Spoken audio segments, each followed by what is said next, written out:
Michelle Miral Galve. Straight to the point. Gikan sa Regional Anti-Cybercrime Unit 11, Police Major Julius Santillana. Maayong buntag nimo diha, sir. Ma'am, maayong buntag po sa viewers o sa inyo, ma'am.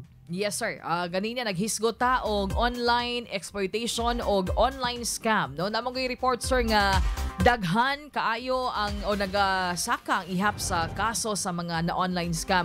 Tuluran ni akong pangutana, sir, straight to the point. Unsa may sagad modus, Sir Julius, sa online scam dinhi sa Davao? Unya, unsa po'y aksyon nga gihimo ninyo, sir, sa Regional Anti-Cybercrime Unit ni? Okay, ma'am.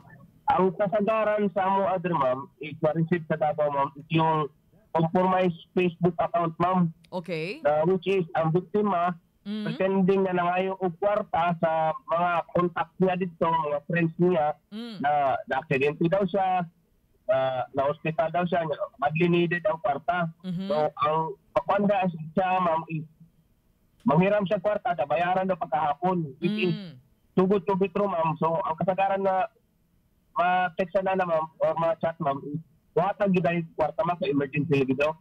Okay. Ang una po, kasagaran na-scam na dahil sila na ato na yung account na yung nagka-chat is na-compromise na diya eh.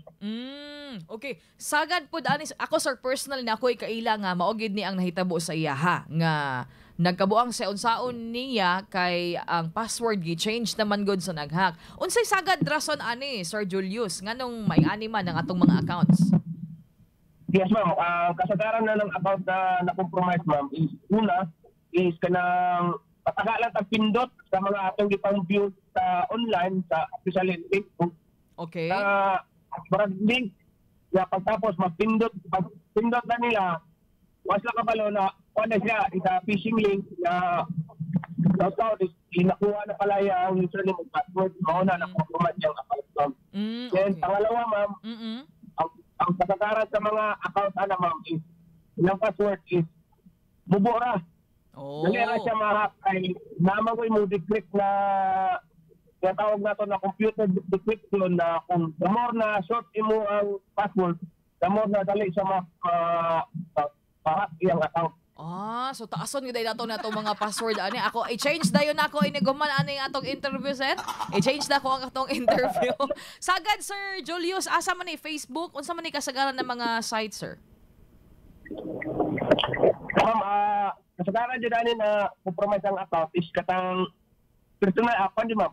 Personal account din, ma'am. Okay. Nagsaon na kayo ng page, ma'am, pero kasagaran is personal account yun sa mga biktima, ma'am, ang nakuha. Okay, Messenger. Unsa na mga apps? Ano niya, ma'am? Mismo Facebook account, ma'am. Kasagaran sa Messenger, gina-send ang link dito. Pero sa ay ka nang tanaw sa mga FB post, pag-click nila, naman ko sa mga article na kulang ko ang detalye. Pag-pindot nila para gusto lang full story, pag-pindot na, wala na kabalo, mo na dito. Okay. Sige, kay maunay nahitabo ron, sir, real setting karon, sir, sa Davao. Ang sagad mailad ka ng mga kwarta kay murag gadaghan pugay kog nabasa ana sa akong feed, no? Nga ayaw mo reply kung mauna kay dili na ako. Now, Sir Julius, unsa may himuon namo, sir? Aside atong taason na mo ang password, unsaon na mo pag-protect among kaugalingon, sir, aron di may online scam?